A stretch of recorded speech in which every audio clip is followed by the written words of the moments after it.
outgoing volume just goes crazy on me, and there's absolutely nothing I can do about it. So if and when that happens, you guys send me a signal so that I know to, shut up or whatever. But We are live. We are live on Facebook. all right, let's go, Steve. Good morning. We are coming together as law enforcement agencies, as a section of the State Bar of Texas, the African American Lawyer Section.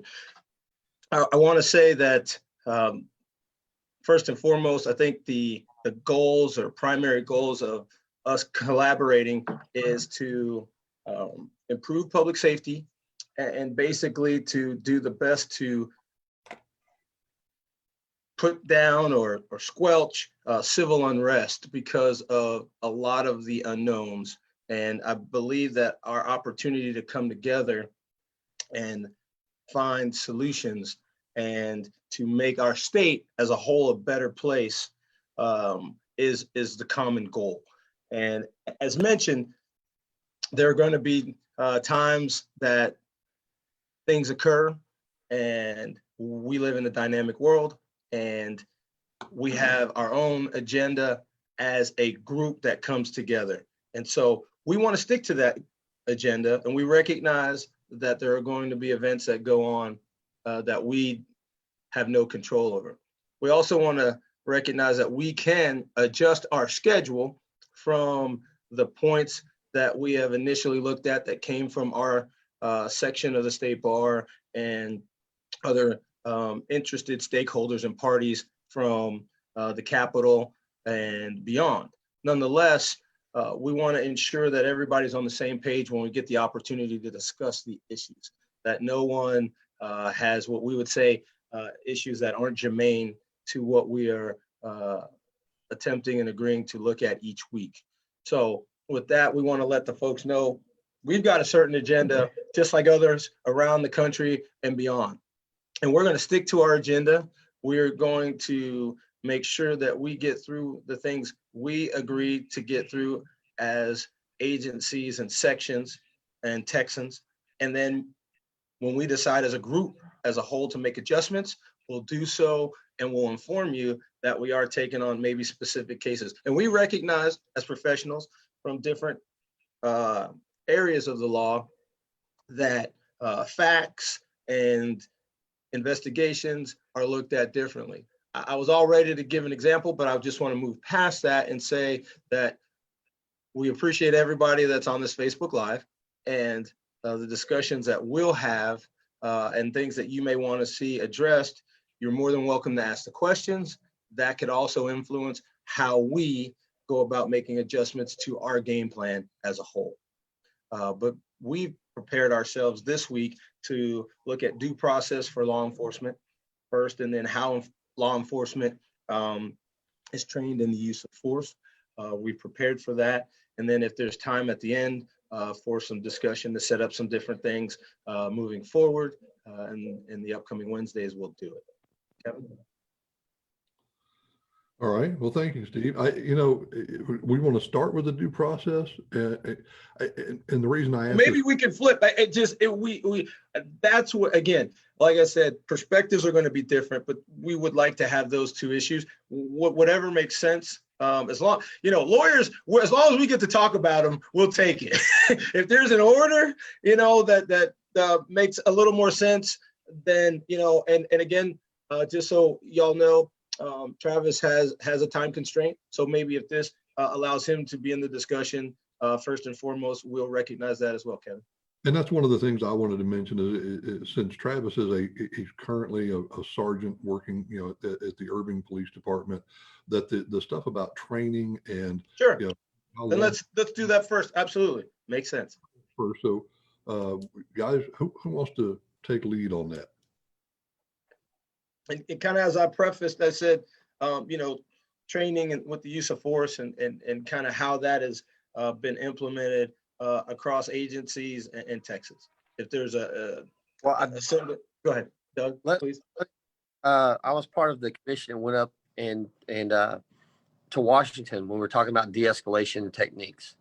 And some of the stuff they taught there was great. In fact, we held a pilot class here with HPD, and it did not go well just because of some of the things that they were talking about just weren't practical.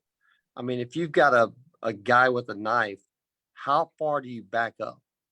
You know, we're all about time, distance, cover, concealment. I'm good with that. Every officer is good with that. Nobody wants to get hurt. But at what point do you have to draw the line? They showed a video in this where this guy was just walking down the street and they followed him for like 20 minutes with a knife. And he's going into businesses and coming out of businesses.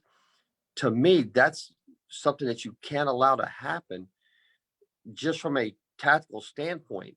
Because what happens if he goes in that business? Now he's got 5, 6 hostages in there at knife point. And people have to understand that all the training in the world may not help for a given situation. You can train all day, but the crook is going to dictate what happens at the end of that. And so we have to be cautious when we talk about certain types of training and how well it's going to work, because there's never a way to train for every situation. All we can do is we work with the tools that we have in our toolbox and, you know, continuously train. I am one that wants to train all the time. We have TCOL mandates of 20 hours a year or 40 hours every 2 years. We do 40 hours a year, or we did.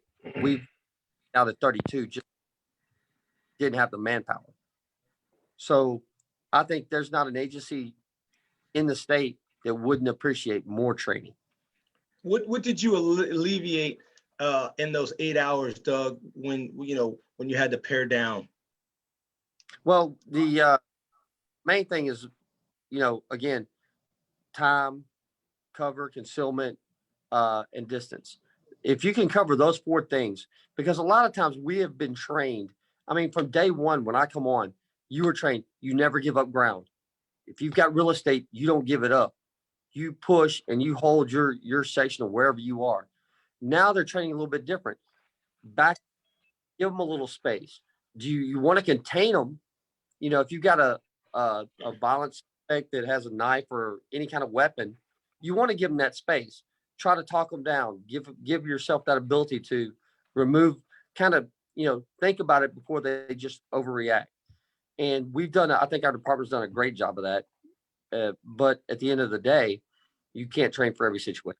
I think And we also, at Irving, sorry, we go ahead, also Trevor. do 40 hours of training every year versus the 40 hours every 2 years, which is required by TCOL as well. And I think that shows that, we're going up and beyond. I mean, we're doubling the requirement just as you guys are. But with that being said, Steve, is that the first thing when budget constraints and things come in, the first thing they start to cut is the extra training, the stuff that's not required. The things that we do go up and beyond. And in Doug's example, with watching the video and following the guy, a lot of times if we do something, then we're scrutinized for it.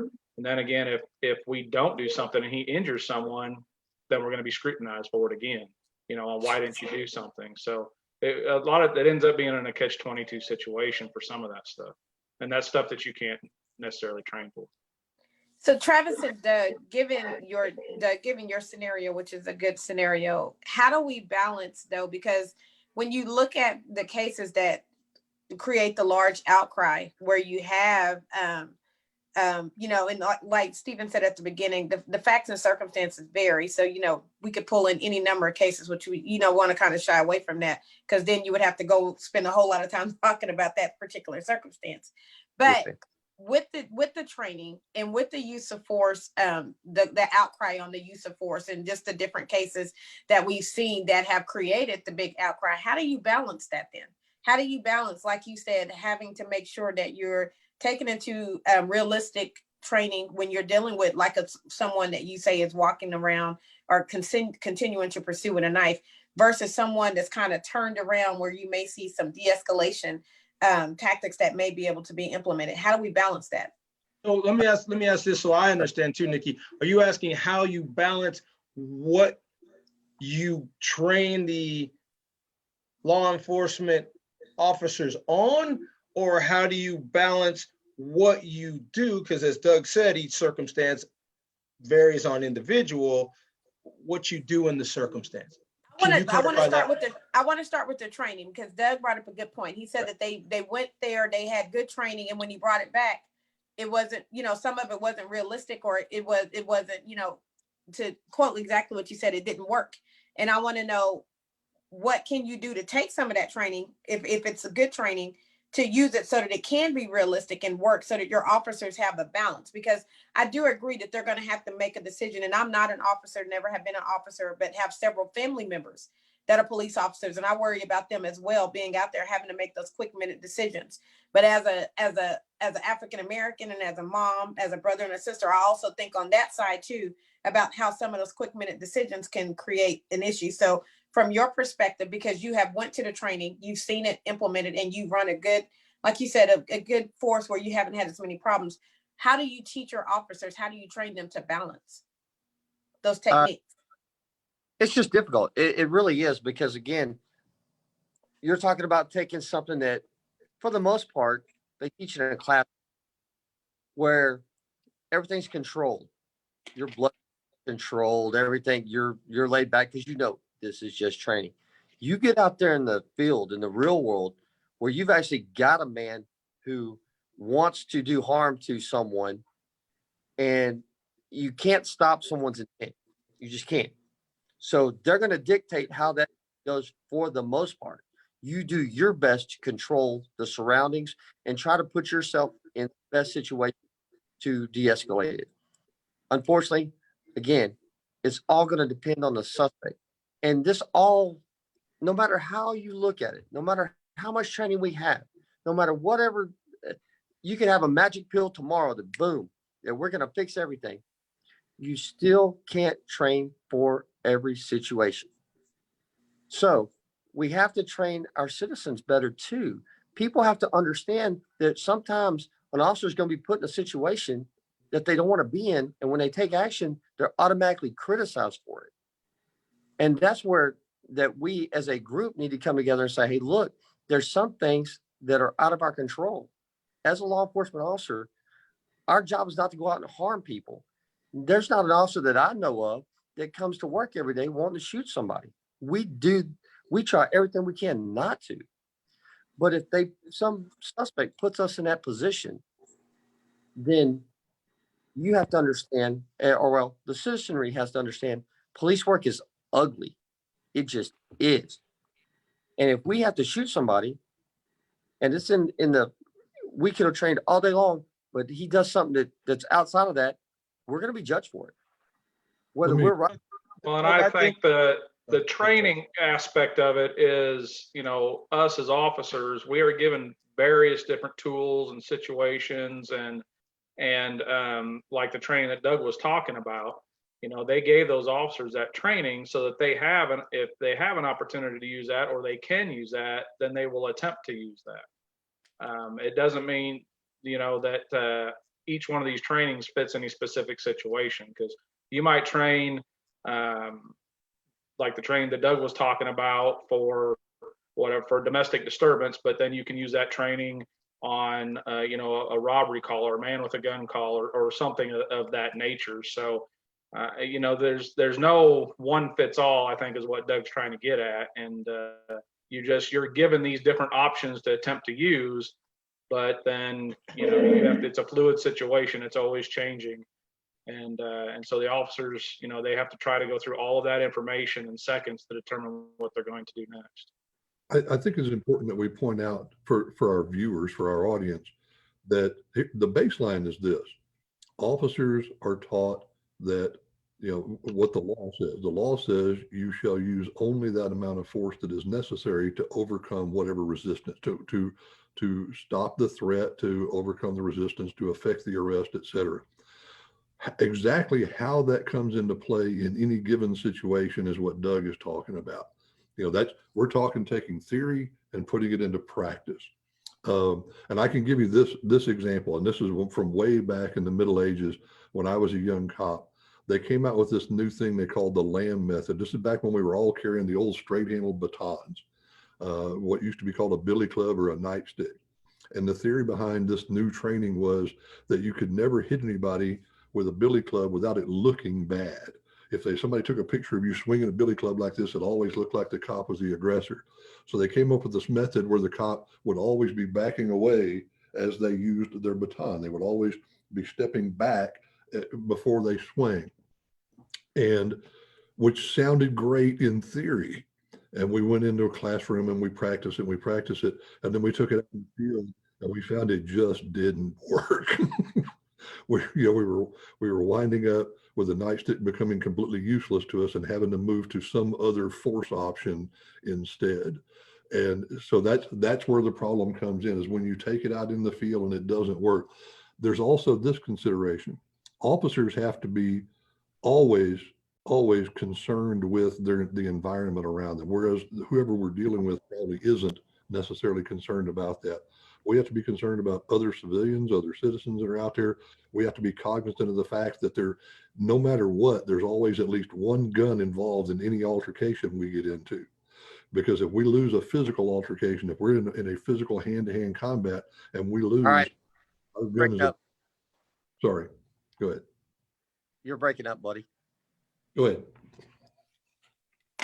One of the things I wanted to get at is that when you're talking about the training, I think what's very important is the training on the different groups.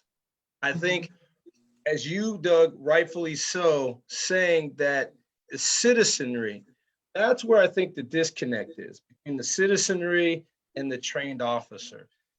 The more I know Kevin, whether I'm in a situation that's fluid, I have a different perspective when I see Kevin, or when I see you, or when I see Travis or Fred, because I don't have this fear of a white older man.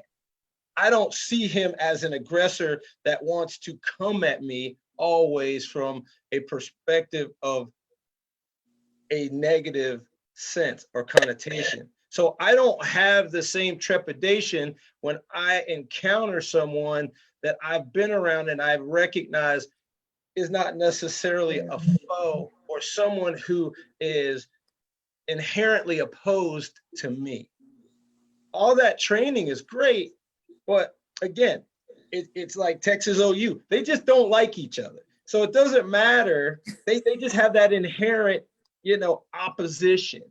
Well, I think that's where training the citizenry and the officer, when it comes to use of force, I feel a lot different if Travis and Kevin get in a disagreement and I say, hey, fellas, come on, let's take it easy. As opposed to if I didn't know two people, I probably would have a more forceful assertion to ensure that nothing happened. And I think that is an element that we miss when we get into these high stress situations that, as you mentioned, the training doesn't necessarily account for. So if I can jump in, and my apologies, remote learning with two kids already in school and a third one on the way gets interesting. So my apologies, helping the second grader with her math. But something along what you were saying, Stephen, is this, and Kevin, I wanted to actually ask, because I thought that Billy Club example illustrates something that I rolling through my head. I think it's important for people to be cognizant of what the officers are being trained on, because you know why they're doing what they're doing. It made a big difference when I found out, just like what you said, Doug, when, the standard is the least amount of force necessary to stop a person, when what they're doing with that. And you're taught to shot center mass. That's why you're taught to do that, to go and do that as well. We watch these movies and these TV shows and we think, oh, well, you can just shoot them in the foot. You shoot them in the leg. What is wrong with you? Why can't you do something? That's just not the way you're taught. That's not the way it's taught with that as well. That made a difference in my understanding. Okay, now I understand what's going on with that. But Kevin, when you brought up the point about the Billy Club, and you were like, well, they're teaching you to fall back so it doesn't look bad from a PR standpoint when you actually do swing it or something like that as well. I'm wondering, how much input do they actually get for people who are officers on the streets, who are actually doing the job when they're coming up with this type of training? Because it's great, just like no offense if any law school professors are watching right now, but it's wonderful when the law school professors, try to train us, teach about these things. And when we think to ourselves, wait a minute, that's not really how you practice law. You want to do that in a courtroom. That sounds great, but that's not going to work. Well, Rudy, I think a lot of times some of the stuff that gets taught is just that, is that it's not. And when you have people, officers working on the street that are actually teaching it, you know, they're going to tell people that why are we doing this? This is not going to work. So I think that's an absolute perfect point. Yeah, I'm gonna address Oh, go ahead. Rudy. Let me address that. So we've got individuals, and I'll go through all the training stuff. So we've got individuals that when they want to train us and they say, well, you need to use this product. Well, then the product comes out. It's just like the PR24, kind of what Kevin's talking about, and then it resurrects itself and wants to come back. And we know that having that item on our belt or using that de-escalation type of weapon, if you want to say it, that's what it is. It's not good. It's not a good show for the public. So you have officers that say, we don't really need to use this anymore. We've already almost everyone's transformed to an ASP because it's short. It comes out of your belt and it just is effective. Frederick, And so before you keep going, yeah. Travis, thank you so much. We know that you have a 10:30, so appreciate it. We'll see you next week. And Fred, back to you. Just wanted to let. Yeah. So we have a lot of folks that want to change our training to where we don't do the training, where it's outsourced. I think that's a horrible idea because the only way our training gets better is that it's trained by individuals that are from the department our training. This is how police training goes. We mess up or we have a situation where it caused a mess up and we train on that to try not to do it again. And we change our own guidelines inside of our training protocols to not do that. And that's where de-escalation came from. That's where time and distance came from. Because if we have the time, then we can do anything, right? But you do have, Doug hit it on the head when he said, we have situations that are unpredictable and they turn into a mess automatically. Individual produces a weapon that you didn't even know he had. And you were trained to keep the distance, but now he's trying to get into a business. He's trying to get into a car. He's trying to get into a house where his baby mama's at, or whoever's in there is the reason why you were there for the call in the first place. And that happens constantly. And you know that the harm is going to happen if he gets in there or she gets in there. It doesn't have to be a he or she. And this is what happens with all that training. The training goes out the window the minute the media or the activists get a hold of that information and they don't come to the department or don't come to someone that knows what happens on the deal, and they run with the narrative. And then the narrative is completely lost in the quagmire of social media. And now we have to go back and try to fix that. We've been doing de-escalation training just as long as Houston has, over 10 years in Dallas. When our officer comes out of the academy, I think and Kevin, you can correct me how many hours TCOL's required them to do, but I think it's 700 and change. We're doing 1,400 hours in Dallas. So not only are we getting a better officer than what the state's requiring, the officer is going through the longest academy in the entire state of Texas. I think we still have the longest academy in the state of the nation. So you've got a lot of training in there, a lot of duplicate training, a lot of community training, a culture training, which is a huge part of our training now. Our culture training that's happening with our core, which is when we go back every 2 years, is a big part of our training. Understanding how this seems and this particular culture versus your culture, or how the perception of what you did is going to start this escalation and not a de-escalation of what you're walking into. So that's something that we've been working on for many, many years. It's getting better and better and better. But as we've seen, no matter what we do, whenever something bad happens, we don't go back to page one. We go back to trying to find the book that we put together and write another book because it's taken out of proportion. Is that training? Yeah, but do you use us in culture training? Do you use the culture to develop the training? Because we'd love to, as Black lawyers, help you develop the culture training. This is when I worked in DC on Capitol Hill and I saw a civil rights bill being written, but you didn't ask the Legislative Black Caucus. It's kind of a moot point because you've not walked in the shoes of the culture that you're attempting to improve. And so I'm just wondering. So that's a great point. So when we first brought this out and this was rolled out, and you hit it on the head there. Was an African American or a Hispanic or even an Asian individual involved in the process? No. That's the simple answer. And the reason why, because that's not what the training coordinators look like. Now our department's done such a great job of changing that, and that's not who teaches it, and that's who writes it, and that's who puts it in there. And so you have, I always say this, they don't look like me, right? So I don't understand what and that's a true statement. That's a very true statement. So making it look like the community or the individuals that see it differently, and I hate to say it like that, but that's just what it is. And you have to have it look different. It's got to have a different feel. It needs to come from the perspective of the individual that's going to see it different than the white officer may see it different than the Black officer. Let's just say it how it is. The Hispanic officer may see it different than the Black officer. That's the right. Asian officer may see it different. So you need to make sure that everyone has a piece of that. And now, are we there yet? Absolutely not. Big departments can do it. They can do it because they have the pool of applicants, or they have the pool of individuals that are working there to do it. Smaller departments, they do not have that. In my town in McKinney, where I'm a council member, we have done a better job of making the hiring process look like the community we serve. Now, that is a slower process because that's a slower hiring pool.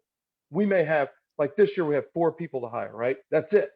So think about, you've got 212 officers and you're integrating how that works. That's a slower process. In Houston, it's not. It's a faster process. When you're hiring 70 people at a time, you can do it, and you can change the way the feel and look and the taste of the department is. Dallas the same way. Irving's got 400 officers, but what I'm saying is sometimes it's a slower process of putting that in, and that transformation of having individuals understanding what you're trying to accomplish is much harder than anyone can think, because in 1 second it changes, because then the media runs with it and the person teaching it says, we've been teaching that, and that's not how it's the perception's wrong. And so then we lose sight of our goal.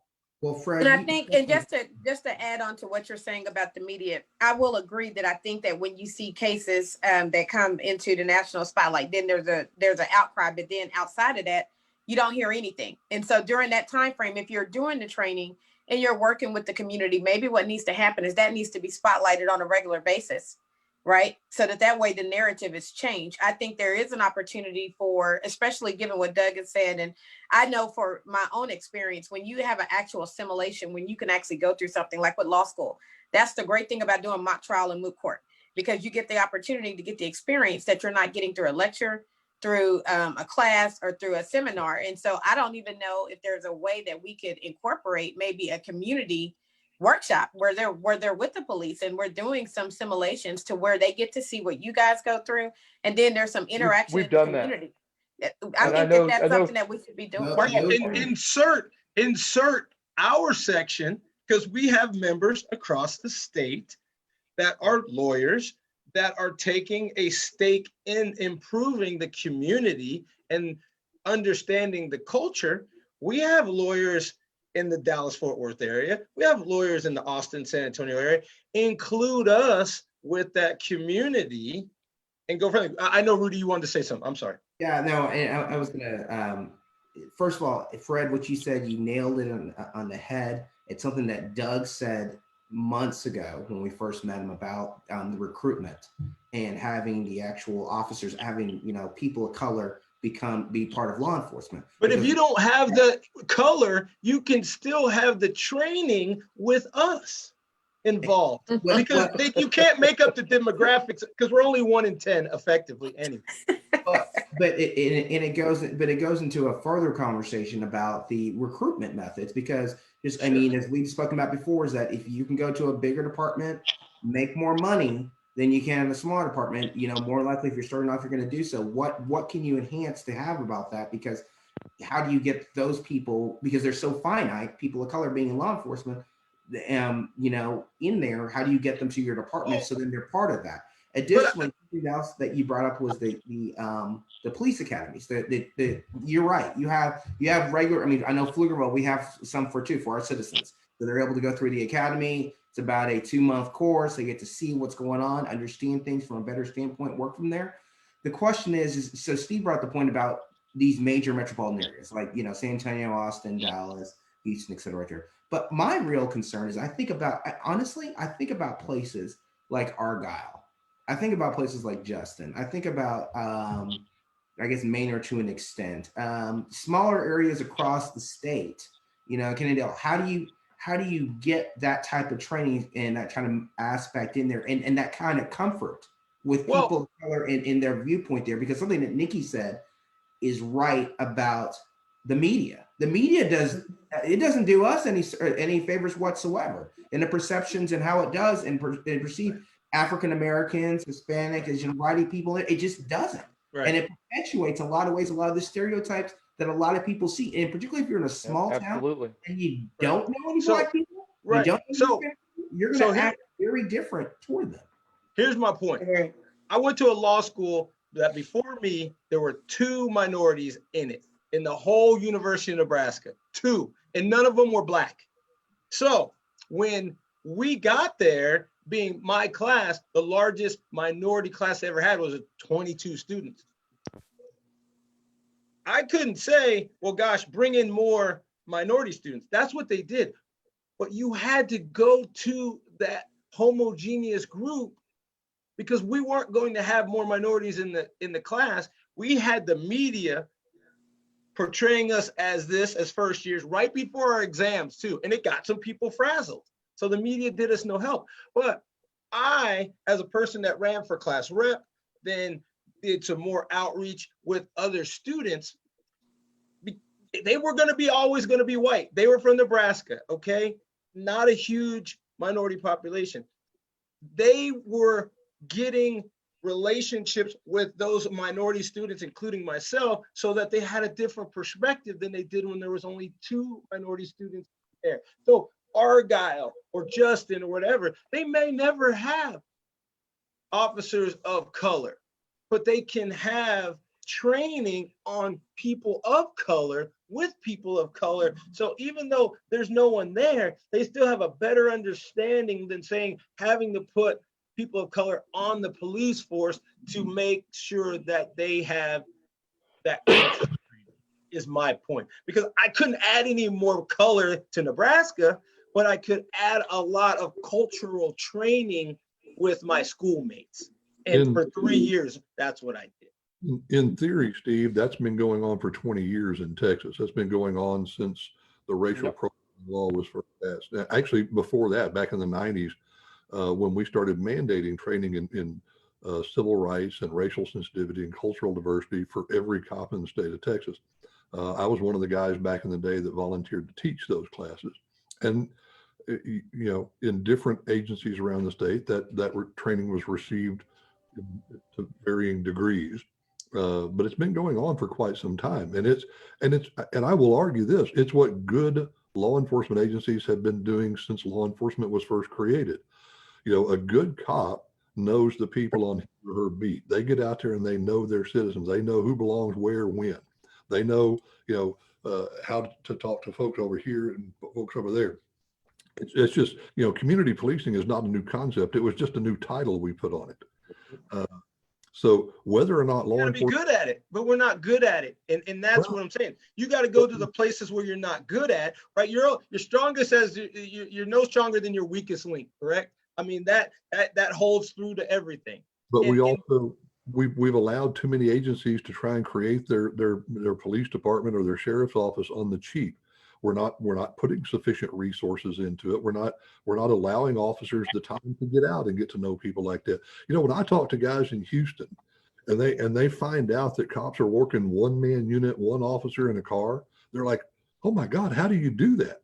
And what they don't realize is Houston is one of the very few agencies in the state that does 2 officers in a car. Most of this state works single officer units. And for Houston, that's just insane. I don't even know about Dallas, but you know, most We do. of We've only been doing it a while, a short while. In reality, we've always been allowed to have 2-man units, but with our manpower shortage, they had us cut back to 1-man units for a couple of years. Only with the tension's been going on, have they moved us back to 2-man units.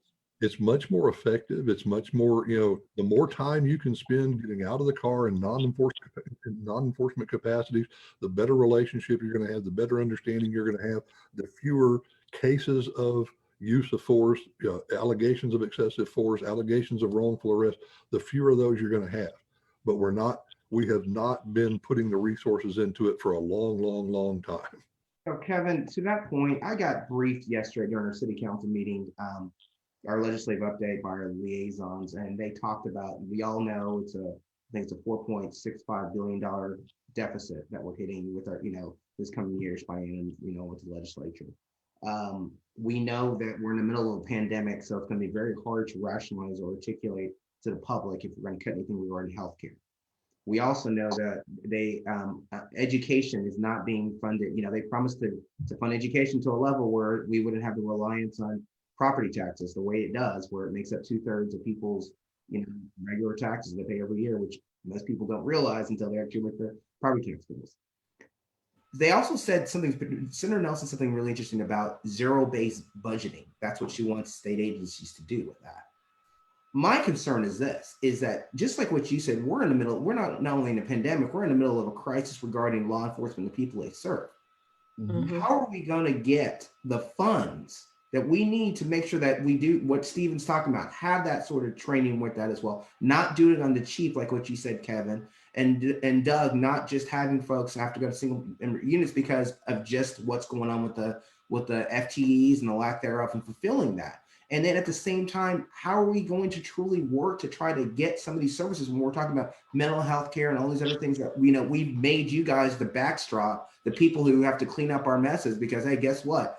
As policymakers, we're failing you guys how to do it. How do we get that done? Because it truly is at a point, Nikki's saying in Situation Sunday, is that we're at a crisis point regarding this. And it's hearing to me that, well, Rudy, part of the problem is that we've been doing this in the cheap forever. Well, then how do we stop doing that? And how do we buttress that training, get folks who actually know what they're talking about, who actually do the job to help with, facilitate and work with that training and get things going? I have a little different take than a lot of people. I think our smaller agencies actually do a better job of community-oriented policing. And the reason that is when you only have a 10, 15-man department, which is probably 90% of the law enforcement agencies in the state of Texas, they know everybody in town. They're small towns. They know everybody. They know who's coming in. They know who's going out. We don't see a big systemic problem with all those. It's always the big cities that kick off. And why is that? Because every big city in the state of Texas is short of officers. Every single one. They can train all day long, but they're never going to have enough people to be able to get out and meet and greet and do this community oriented policing stuff. They just don't. You can't do it in a city. Doug just nailed it right there, that there's no way you can take an agency like Houston, who's theoretically down 1,000 officers, and then ask them to do community policing when they can't, when they get in a car and the car is holding sheets of calls. No different than Dallas, when our officers get in a car, especially third watch, from third watch on, all they're doing is catching their tail. And they're going from call to call.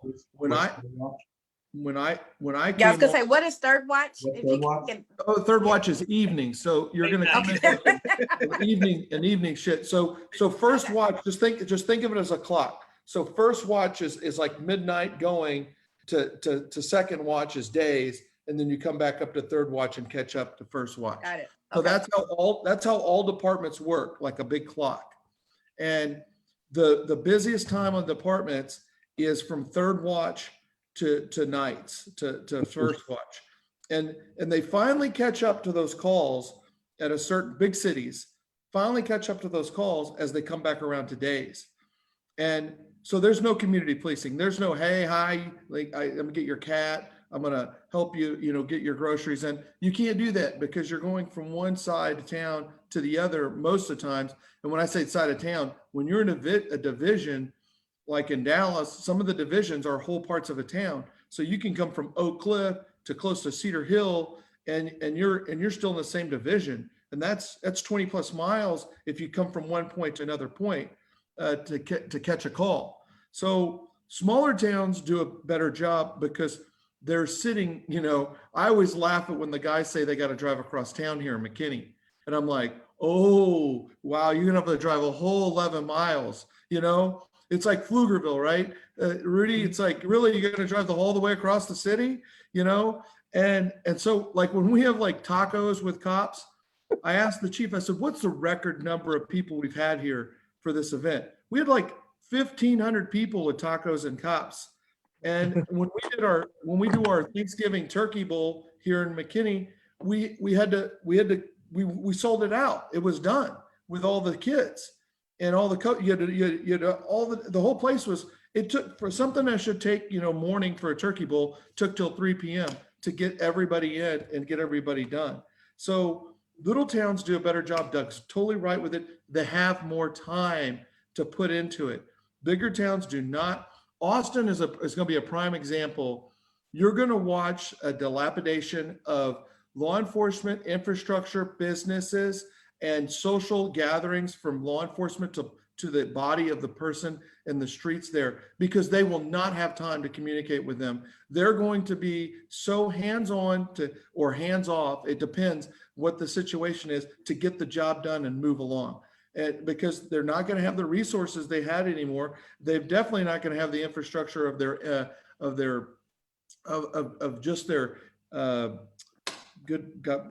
investigations, because they pulled back on so much of the money funding for their investigations and their motors. So you're going to see an experiment going bad in Austin with the defunding of that department, or however they want to, the reimagination, or however the wording is right now.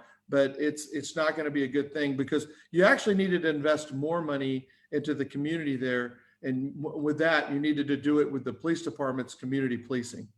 Well, to that point, so just like you said before, when we have National Night Out, that's like, it was a hard ordeal for us to actually cancel that, because that's one of our biggest events. They absolutely love going to meet, our first responders, the officers, the firefighters, everybody else over there. It's a huge deal in town for all of us. And, we have about 100,000 people out here. We're a little bit behind y'all in McKinney with that. Now, By 100,000.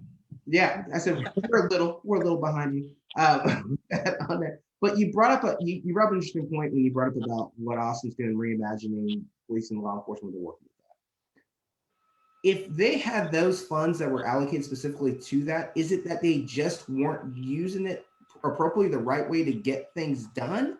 Because if you're, just like you said, you're saying that, well, you're taking that out, so that's going to lessen the ability for them to actually do true community policing. Well, they've had those funds for all that time. So were they just misallocated? Were they just not understanding what they need to prioritize? Those, like Chief Brown was here, he built that thing up, or Chief Kunkel started it. He built it up to where it was a very, there's a lot of folks doing it. But we also had, that's the highest point of officers we had. We had 3,600 officers. And guess what? We were one of the safest cities in America.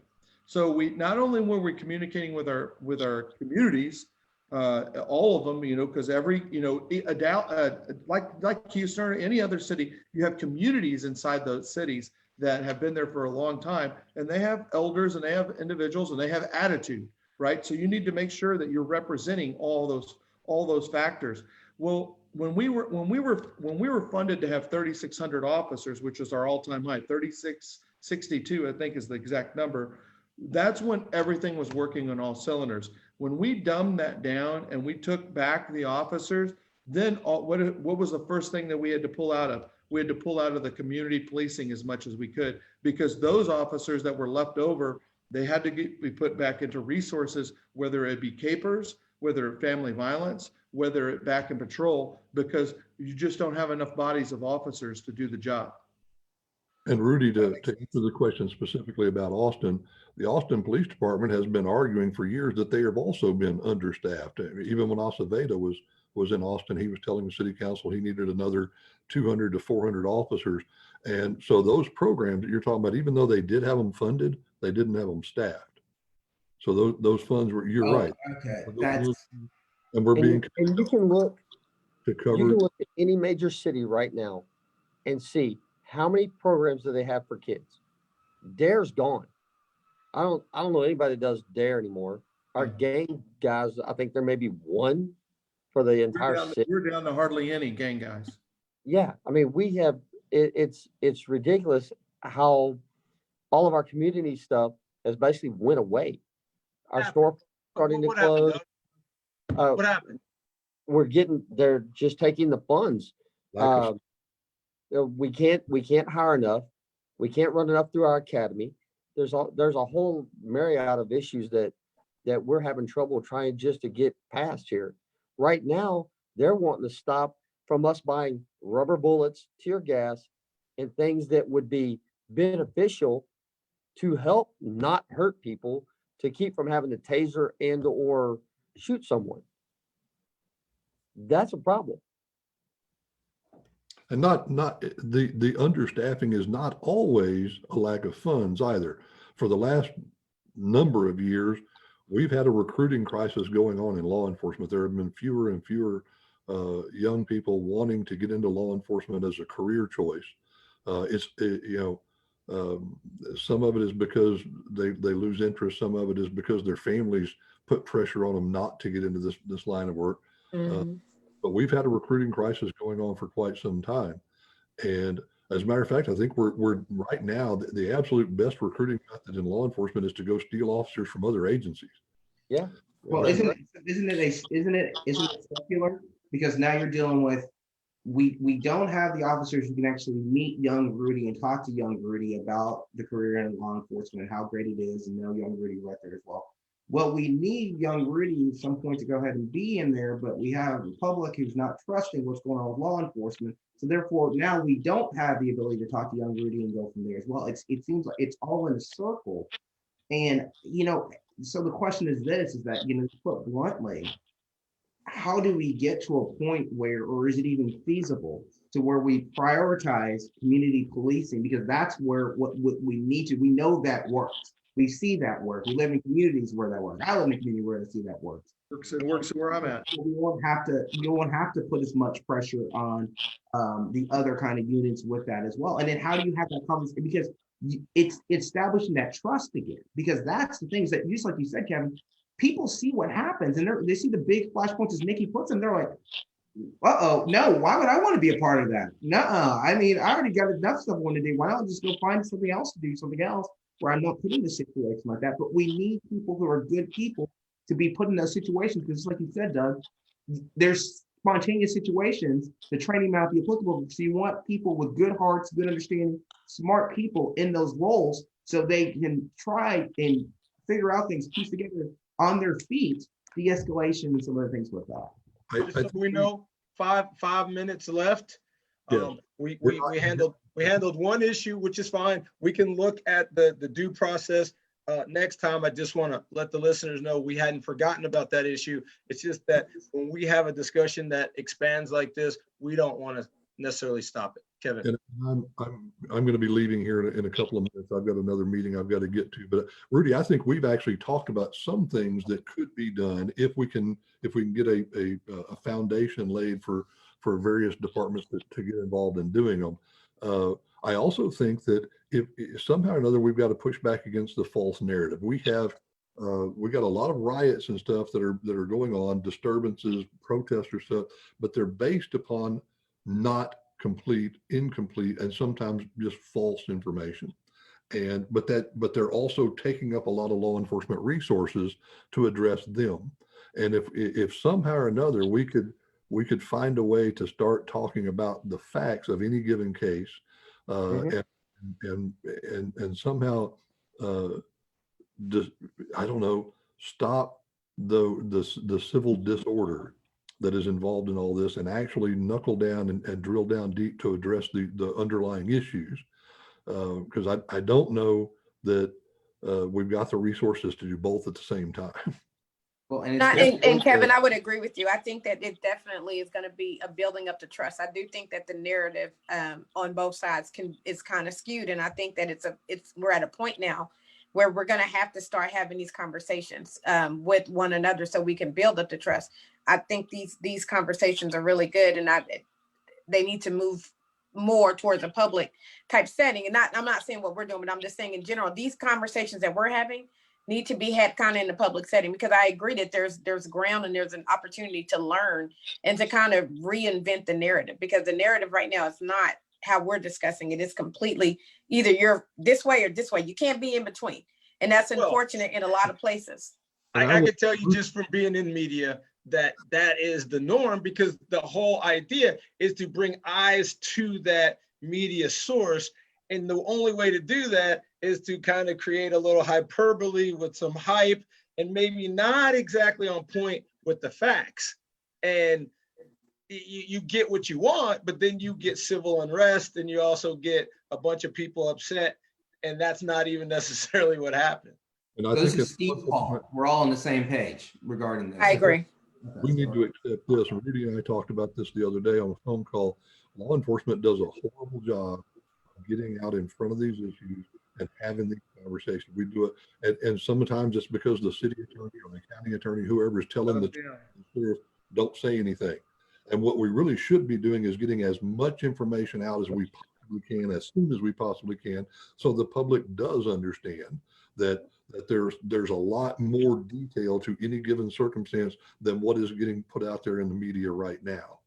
Well, And maybe something like this, maybe there should be a Public Protection Act. I just throw that out there, to where there can be some general facts that law enforcement, to not disturb their case with their representation on the legal side, can get another, basis of a foundation out quickly that doesn't affect the case specifically, but gives the public enough trust to say, oh, they're on top of it. They're not pulling back. And again, I understand TDCAA and how those things work, being part of that in the legislature. However, there, I think, is a common good for the agency and the public to maybe have a general group of knowledge that can go out quickly, like you say, Kevin, that instills some trust. And And I again, just want to say something quick about that, because when Kevin's exactly right, Steve, you're exactly right about that.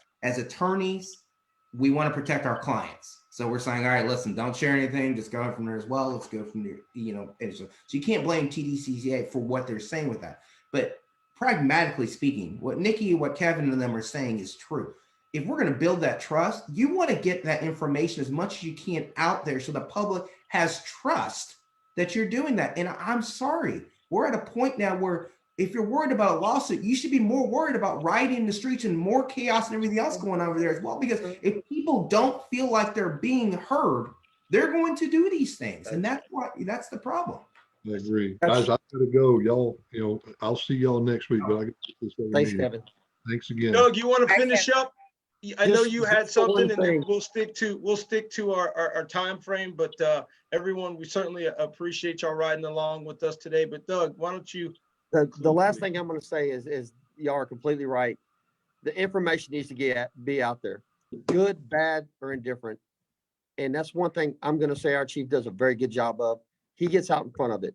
He will get out there and give a press conference after every officer involved shooting. And I think if we had more of that out there, the problem is in big cities, you have that. Small towns, you don't have the chief out there with the, whatever media outlet's going to come out there and visit with them. It's just not going to happen. So that in turn creates a little, people just don't know what happened. And so they're going to make up their own conclusions. Well, we may be able to help in creating regions, with us, and we have willing participants in our section that, again, we talked about having kind of a regional process that we can work in structure that, again, we don't have to necessarily, and I understand the media, like I said, but we don't have to be a part of that, but we can be a group that's informative and then help with come January as we go through this opportunity each Wednesday, build a consensus on the things that we know we'd like to see change, and then work towards the things that we can let some of the legislative members decide. But there are things that we can do collaboratively that our agencies and our section that has willing participants, and there's going to be others outside our section who are also practitioners that probably want to come alongside because they want to see improvement. Again, public safety and disband civil unrest,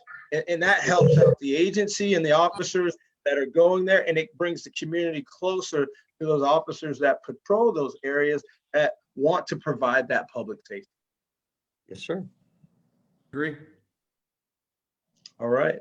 Well, listen, we have appreciate it.